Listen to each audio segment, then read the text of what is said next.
સુરત શહેરમાં ફરી એકવાર બોમ્બની અફવાએ ચિંતા ફેલાવી છે। પાસપોર્ટ ઓફિસ અને પોસ્ટ ઓફિસને બોમ્બ અંગેનો ઈમેલ મળતા સુરક્ષા એજન્સીઓ સતર્ક થઈ ગઈ છે।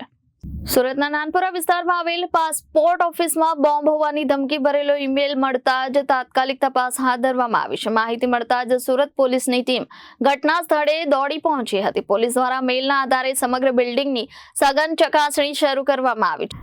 સાથે જ નાનપુરા પોસ્ટ ઓફિસમાં રહેલા લોકોની સુરક્ષા ધ્યાનમાં રાખી તપાસ કાર્યવાહી હાથ ધરાઈ છે। મહત્વપૂર્ણ બાબત એ છે કે 2 દિવસ પહેલા પણ પાસપોર્ટ ઓફિસને આવો જ ધમકીભર્યો મેલ મળ્યો હતો। હાલ પોલીસ સમગ્ર મામલે વધુ તપાસ કરી રહી છે। જી સાહેબ, આપનું નામ? हाँ, संजय मिस्त्री। કઈ જગ્યા પર ઓફિસ ને? हाँ, मारू नानपुरा में हूँ डेप्यूटी एसपी तरीके फरज निभाऊँ छूँ।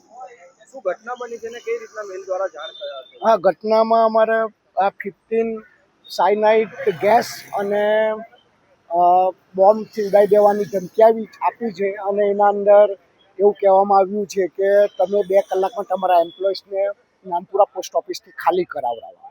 આ જાણ કેવી રીતના થઈ અને તમે એ અમને ઈમેલ દ્વારા જાણ થઈ છે। સાવચેતના ભાગરૂપે આપણે સાવચેતના ભાગરૂપે અમે નજીકના પોલીસ સ્ટેશન અને અમે દરેકને જાણ કરી દીધી છે અને અહીંયા હાજર પણ પોલીસ પણ હાજર થઈ ગઈ છે।